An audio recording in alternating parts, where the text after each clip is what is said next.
हम लोग पढ़ने जा रहे हैं न्यूटन्स लॉ ऑफ मोशन, जिसे हम लोग शॉर्ट में एनएलएम भी कहते हैं। पहले ब्रीफ इंट्रोडक्शन ले लेते हैं न्यूटन के बारे में। न्यूटन का ये जो वर्किंग पीरियड था वो तकरीबन 1642 से लेके 1727 तक था। इसके बीच उन्होंने एक भौतिक विज्ञान के एक अलग विभाग को प्रतिपादित किया था, जिसे हम न्यूटोनियन मैकेनिक्स भी कहते हैं। न्यूटोनियन मैकेनिक्स कहते हैं। इसके अंतर्गत हम मैकेनिक्स के जितने भी प्रॉब्लम या जितने कॉन्सेप्ट हैं उसको हम लोग एनालिसिस करते हैं, उसको पढ़ते हैं। न्यूटोनियन मैकेनिक्स में इन्होंने एक कॉन्सेप्ट दिया था फोर्स का। फोर्स एक ऐसा फैक्टर है या एक ऐसा कारक है जो वस्तु की गति या विराम की अवस्था को परिवर्तित करता है या परिवर्तित करने का प्रयास करता है। जैसे इधर कोई ऑब्जेक्ट है, मान के चलिए इसका द्रव्यमान है, इधर से कोई फोर्स लग रहा है या अगर फोर्स इस पर लगाया जा रहा है तो इसमें दो ही कंडीशन हो सकते हैं। यह किसी समतल पे है, या तो यह पिंड या जो वस्तु है यह गतिमान होगा, बल लगाने के बाद या तो गतिमान होगा या विराम में ही रहेगा। जब गतिमान होगा तो इसमें इसका जो वेग होगा u, यह जीरो नहीं होगा तो गतिमान है। अगर जब विराम में है तो इसका वेग जीरो के बराबर होगा। इसी चीज़ को एनालाइज करने के लिए उन्होंने बहुत से एक्सपेरिमेंट किए थे, जिसमें से उन्होंने 3 नियम निकाले थे, जिसे न्यूटन का गति विषयक नियम भी कहते हैं। इनके 3 नियम हैं। न्यूटन के का गति विषयक नियम, जिसमें इन्होंने 3 नियम दिए तो पहला, दूसरा, तीसरा। इसको हम अभी ब्रीफ में पढ़ेंगे, लेकिन उससे पहले एक ज़रूरी बात है कि इन्होंने ये नियम निकालने से पहले बहुत ही ज़्यादा इन्होंने एक्सपेरिमेंट किया था, जिसका रिजल्ट उन्होंने सिर्फ 3 नियम में ही निकाल दिया। जैसे किसी ऑब्जेक्ट पे हम फोर्स लगा रहे हैं, या तो यह ऑब्जेक्ट गतिमान होगा या विराम में रहेगा। लेकिन उससे पहले यह समझना होगा कि फोर्स क्या होता है। फोर्स वह कारक होता है जो किसी वस्तु की विराम अवस्था या गति की अवस्था को प्रभावित करता है या प्रभावित करने का प्रयास करता है। तो इन्होंने एनालाइज किया कि अगर कोई ऑब्जेक्ट है जो रखा है रेस्ट पे, जो विराम की अवस्था में है, अगर इस पर कोई भी बल ना लगाया जाए तो यह उसी अवस्था में बनी रहेगी।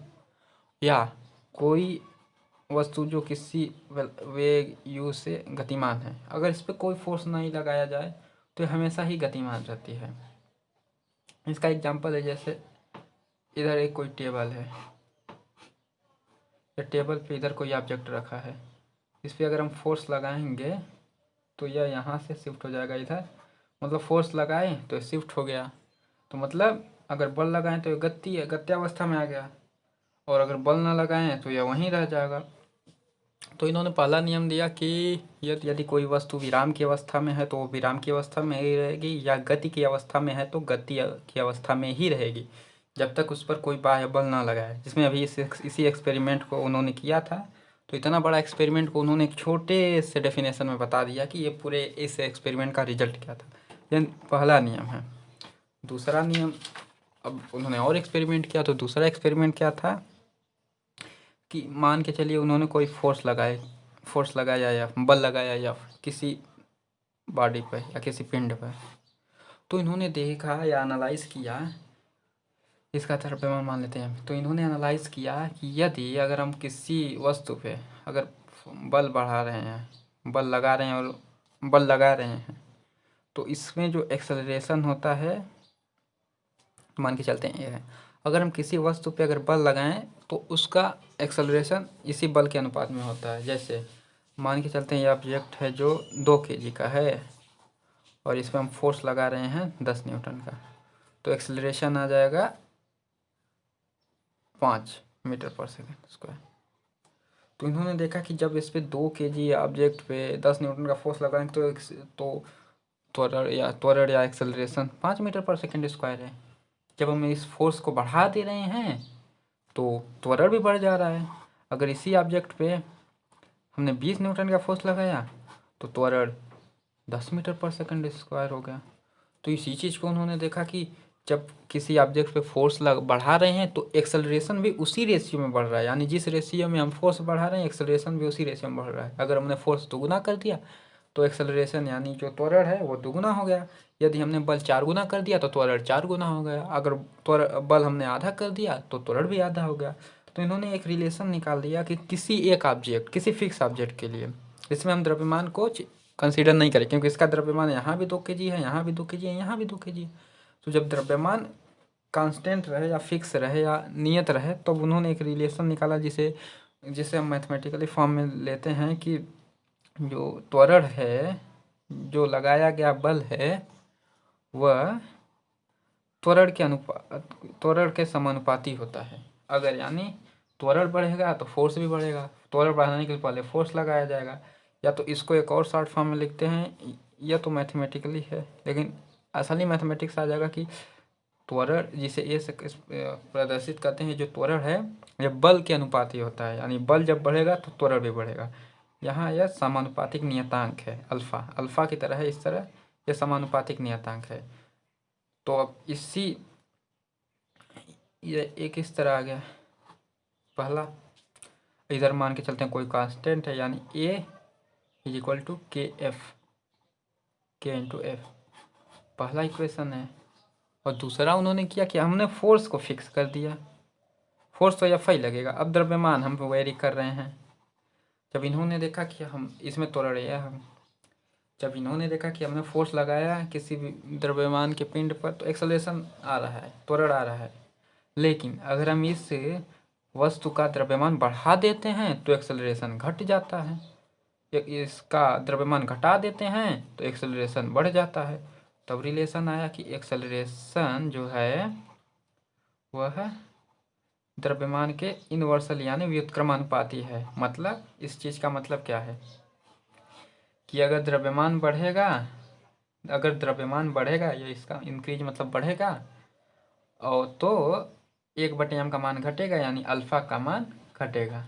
अगर द्रव्यमान घटेगा तो 1/m का मान बढ़ेगा। तो अगर द्रव्यमान घटेगा तो इसका मान बढ़ेगा तो ए का मान भी बढ़ेगा। अब इस रिलेशन को उन्होंने दिया तो इसको मान लेते हैं दूसरा कांस्टेंट, ये मान के चलते K1 है, या alpha is equal to K2/m। Okay, इन्होंने इक्वेशन 2 रख दी।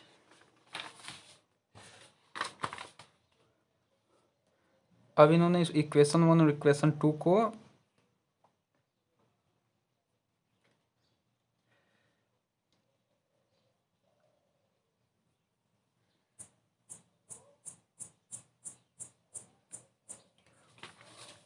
इस इक्वेशन m में एक दिक्कत है कि बराबर हो जाएगा। ओके, अब हमें दिक्कत यह थी कि इक्वेशन 1 है कि हमारा a बराबर K1F और a बराबर K2M। या इक्वेशन 1 है या इक्वेशन 2 है। अब हम क्या करते हैं,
इन्होंने 2 इक्वेशन बना दिया। अब इन्होंने एक और एक्सपेरिमेंट किया इसी चीज़ पे कि इन्होंने कि अब पहले इसमें इन्होंने द्रव्यमान को नियत किया था, इसमें यम कांस्टेंट है। ओके, इसमें हमारा फोर्स कांस्टेंट है। ओके, अब इन्होंने एक्सेलरेशन कांस्टेंट करना था, क्योंकि फोर्स यम और इन तीनों में रिलेशन निकालना था इन्हें, तो इन्होंने अब ए को कांस्टेंट रखा। जब हम किसी ऑब्जेक्ट में जब देखें या यम है या एफ लगा इस पे फोर्स, तो एक्सेलरेशन ये है। इन्होंने देखा कि अगर हम द्रव्यमान बढ़ा दें तो उस सेम एक्सेलरेशन के लिए हमें ज़्यादा फोर्स लगाना पड़ेगा, अगर द्रव्यमान घटा दें तो उसी एक्सेलरेशन के लिए कम फोर्स लगाना पड़ेगा। मतलब हमारा जो फोर्स है वो द्रव्यमान के प्रोपोर्शनल था। और हमारा ये जो पहला इक्वेशन था कि यह proportional to a, x proportional to a और ए प्रोपोर्शनल टू एफ, ये तो हमारे रिलेशन है कि अगर हम फोर्स को बढ़ाएंगे तो एक्सेलरेशन भी बढ़ेगा। तो इन्होंने क्या किया, तो इज इक्वल टू k3m, ये हमारा तीसरा इक्वेशन है। ओके, अब इन्होंने यम को भी कांस्टेंट रख लिया था, एफ को भी कांस्टेंट रख लिया था। अब बारी थी एक्सेलरेशन को कांस्टेंट रखने की। तो इन्होंने एक्सेलरेशन कांस्टेंट करने पर देखा कि जब किसी द्रव्यमान के वस्तु पे जब एफ फोर्स लगाया जा रहा है तो एक्सेलरेशन है ये है, लेकिन जब एक्सेलरेशन यही जब किसी m2 यानी जो m2 यहाँ m1 से भारी है तो फोर्स ज़्यादा लगाना पड़ रहा था, या फिर उन्होंने किया जब इन्होंने हल्का लगाया तो फोर्स कम लगाना पड़ा। मतलब इन्होंने देखा कि सेम एक्सेलरेशन के लिए हल्की वस्तु के लिए कम फोर्स लगाना पड़ रहा है, भारी वस्तु के लिए ज़्यादा फोर्स लगाना पड़ रहा है। तो इन्होंने देखा कि फोर्स जो है वो द्रव्यमान के समानुपाती है। यह इक्वेशन 3। और इक्वेशन 1 था कि फोर्स लगाने से किसी नियत द्रव्यमान के पिंड के लिए जो फोर्स है वो एक्सेलरेशन के अनुपात में है। मतलब अगर यहाँ अगर एक्सेलरेशन 5 मीटर है तो फोर्स 10 न्यूटन लगाना पड़ रहा है, एक्सेलरेशन 10 मीटर स्क्वायर है तो फोर्स 20 न्यूटन लगाना पड़ रहा है। मतलब फोर्स जो है वो एक्सेलरेशन के प्रोपोर्शनल है। इक्वेशन 1, इन दोनों को कंबाइन कर देते हैं तो F proportional to M A. Okay, फिर प्रोपोर्शनलिटी कांस्टेंट या जो समानुपातिक नियतांक है इसको हटाने के लिए हम किसी कांस्टेंट से गुणा करना पड़ेगा, तो एफ बराबर के एम ए। तो अब इन्होंने एक ऐसा रिलेशन निकाल दिया, बल द्रव्यमान और त्वरण में इन्होंने रिलेशन निकाल दिया। अब दिक्कत यह थी कि ये कांस्टेंट का मान क्या है। तो इन्होंने एक्सपेरिमेंट किया कि एक द्रव्यमान मान लेते हैं 5 kg का, इस पे बल लगाए 20 न्यूटन, तो इन्होंने देखा कि त्वरण आया 4 मीटर पर सेकंड स्क्वायर। तो अब इस के का मान निकालने के लिए इस वैल्यू को इसमें डाल देते हैं, तो फोर्स कितना है 20 न्यूटन, के बराबर द्रव्यमान कितना है 5 kg गुणे 4, यानी 20 इज इक्वल टू के गुणे 20, यानी के इज इक्वल टू 1। तो उन्होंने देखा था, यह प्रयोग एग्जैक्टली उन्होंने नहीं किया था, यह तो हम एक रेफरेंस दे रहे हैं कि उन्होंने और भी एक्सपेरिमेंट किए थे जिसके अनुसार वैल्यू उन्होंने जब ज्ञात किया तो उन्हों का वैल्यू 1 आया, के का मान 1 आया।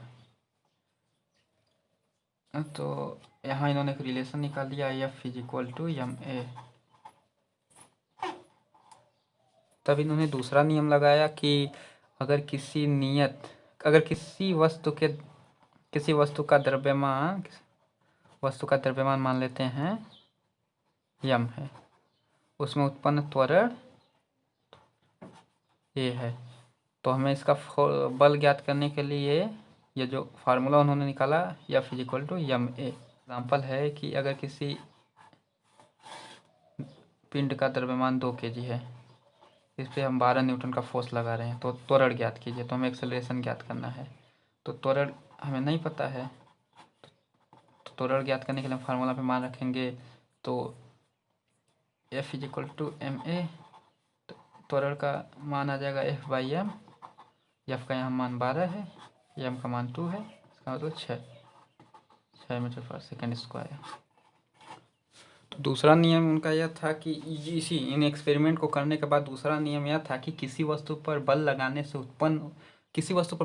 से वस्तु में जो त्वरण उत्पन्न होता है वो त्वरण उस वस्तु पर लगाए गए बल के समानुपाती होता है तथा उस वस्तु के द्रव्यमान का व्युत्क्रमानुपाती होता है। मतलब यहाँ देख लेते हैं, यहाँ फार्मूला हम लोगों को मिला ही है जो उन्होंने निकाला था, F बराबर m है।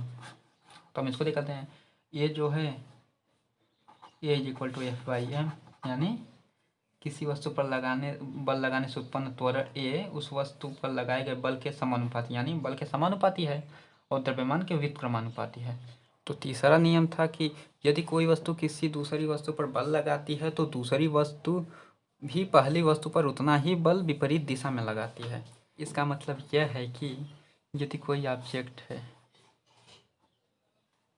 m1 और दूसरा ऑब्जेक्ट है m2, तो मान के चलते हैं अगर m1 m2 पे अपने भार के बराबर बल लगा रही है m1 जी नीचे की ओर, तो m2 जो वस्तु है यह उतना ही बल m1 पे भी लगाएगा, यानी m1 जी या ऊपर की तरफ लगाएगा, जिससे नॉर्मल रिएक्शन कहते हैं। मतलब m1 इस पे अपना फोर्स लगाएगा m1 जी नीचे की तरफ, और यह जो m2 है यह नॉर्मल इस पे नॉर्मल फोर्स लगाएगा। इस नॉर्मल फोर्स का मान m1 जी के बराबर होगा। क्यों? क्योंकि वस्तु दोनों रुके हुए हैं, इनका एक्सेलरेशन जीरो है, त्वरण जीरो है। जब त्वरण जीरो है तब बल बराबर जीरो होगा। बल जीरो बराबर जीरो करने के लिए तो n बराबर m1 जी यह होगा। अब इसे आ जाते हैं बल क्या है। बल का पहले मात्रक देख लेते हैं। बल का मात्रक, जो बल का SI मात्रक होता है वह न्यूटन है, न्यूटन। और CGS मात्रक है, जो CGS यानी सेंटीमीटर ग्राम सेकेंड, यह डाइन यानी डाइन। ओके, और इसमें एक रिलेशन भी है कि 1 न्यूटन बराबर 10⁵ डाइन। ये एक रिलेशन है जो कई बार एक नंबर, मतलब जैसे जो ऑब्जेक्टिव टाइप क्वेश्चन होते हैं ये आ जाते हैं। कभी कभी पॉलिटेक्निक में पूछ देते हैं या बोर्ड में तो अक्सर ही पूछते रहते हैं कि 1 न्यूटन बराबर कितने डाइन होता है। अगर डायरेक्ट नहीं पूछे तो इनडायरेक्ट रूप से पूछ देते हैं। किसी क्वेश्चन में दे दिया एक, जैसे किसी क्वेश्चन में कोई डेटा दे दिया, कोई वैल्यू दे दिया न्यूटन में, और हमें उसको CGS में ज्ञात करना था, या SI में दिया उसको CGS में ज्ञात करना है, तो भी हमें इसके ज़रूरत होगी। इसलिए यह बहुत इंपॉर्टेंट चीज़ है कि 1 न्यूटन बराबर 10⁵ डाइन। और बल क्या है? यह एक सदिश है। सदिश है मतलब आप बल का अगर परिमाण बता रहे हो, जैसे 5 न्यूटन, बल बराबर 5 न्यूटन, ये तो परिमाण बता दिया, साथ ही साथ हमें दिशा भी बतानी पड़ेगी कि किधर लग रहा है, ऊपर लग रहा है, नीचे लग रहा है, या किसी और दिशा में लग रहा है, ये हमें बताना पड़ेगा। तो बल एक सदिश राशि है। हमने तीनों नियम पढ़ लिया, अब आते हैं कुछ सवाल कर लेते हैं।